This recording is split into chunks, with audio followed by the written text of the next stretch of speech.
It is very rare that a different dispute that is submitted to the high jurisdiction of this court is going to be marked by such a sharp confrontation of legal disease that could be reduced to say that Peru has presented a very simple case and procedure of maritime delimitation, and that Chile is trying to transform it into a very difficult to understand and very complex dispute that is based above of all on the law of treaties in paragraph 3 in its request but asks the court to determine in the boundary between the maritime zones of the states in accordance with international law, and to pronounce and that Peru possesses exclusive sovereign rights in the maritime zone of 2,000 nautical miles from its coast, but outside the exclusive zone of Peru in the Chile or its continental shelf, of citations and the conclusions of the memorial and the reply of Peru specify and precise them resolve studies and modify the TC vibes of the outer triangle referred to in the second conclusion reach at the general level of the line of invitation between the maritime space corresponding to each of the two parties, but request, ladies and gentlemen members of the court, these conditions applying the principles of the law of the sea as reflected in the 1982 Convention, the jurisprudence of High Court and the other international in this formal Article 74, as everyone knows, indicate that the administration of the continental shelf and the exclusive economic zones between states whose coasts are in conflict with each other is done through agreements with the aim of reaching an equitable solution.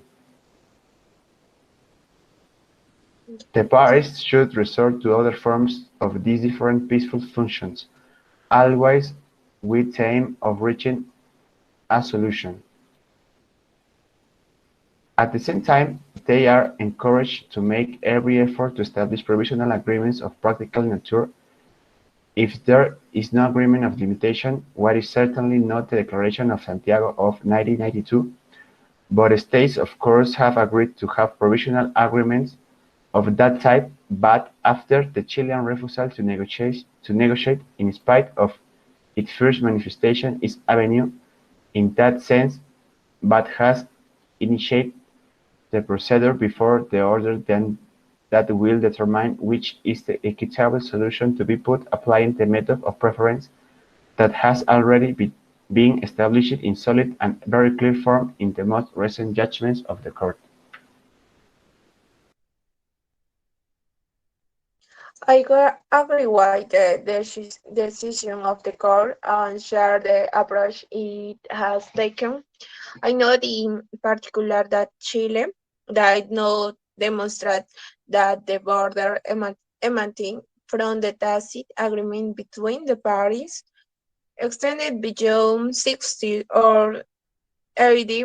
miles from the coast.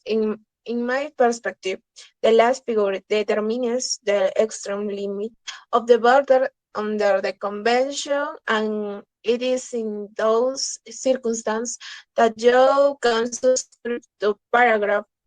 3 of the operative part of the judgment.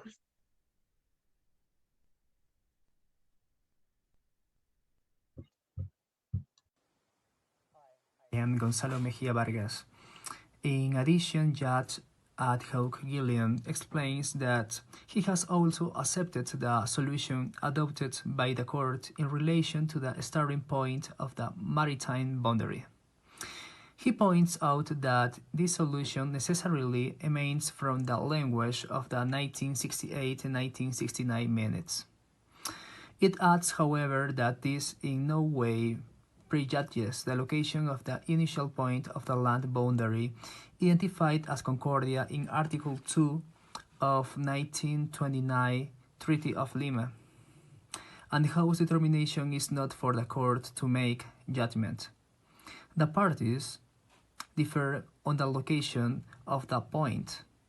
For this part, Judge ad hoc Gilliam tends to believe that the point is located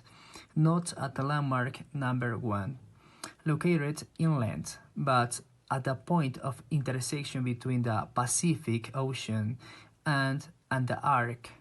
with a radius of 10 kilometers having its center at the bridge over the Utah River. See the parties' joint instructions of April 1930 judgment. Consequently, the coast between the starting point of the maritime boundary and the Point Concordia falls under the sovereignty of Peru, while the belongs to Chile. This situation is not entirety without precedent, as pointed out by Chile during the hearings. The solution concerns only a few tenths of meters of coastline and can be expected not to give rise to difficulties. I can say that in the text of paragraph 4 of the Declaration on 1952 on the maritime zone, it is possible to deduce the parallels of the point where the land border reaches the sea represent the lateral border between the parties and the consequence of the some maritime generate with continental coast. Not in the first place, the Declaration of Santiago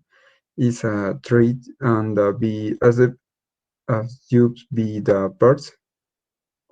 And so in paragraph 4, it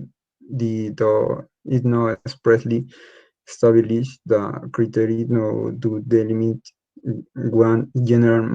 maritime zone from another. It is said that in the 1955 protocol, their primate consort for their 200 nautical miles of maritime claims, the parties of the use of maritime delimited in the might and base of a less significant use the content and also the parts the not forest and general rule applied to delimitation and the paragraph 4 was contextual and specific clause applied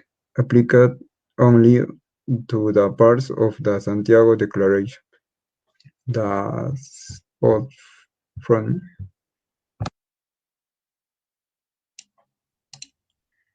Opinion. I judged and Hawk Obrego Vicuña present along with my colleague Judge Hack Blandari, who explained some aspect of the really with which we agree, which we totally distinct. One point, interesting, the long weather line, equally important, is given to the reconciling of the parade is a criterion to affect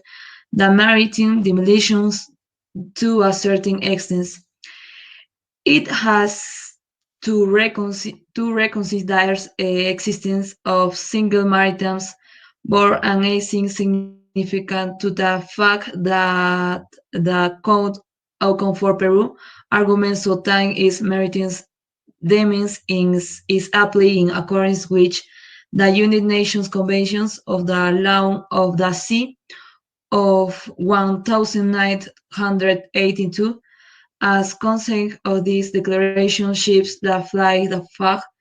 of any of the 19 months have complete freedom of navigation of overfly Belgium that 12 nautical miles of territorial sea allowed by international law. My decision refers to establishing of the end point on the party used to carry and do maritime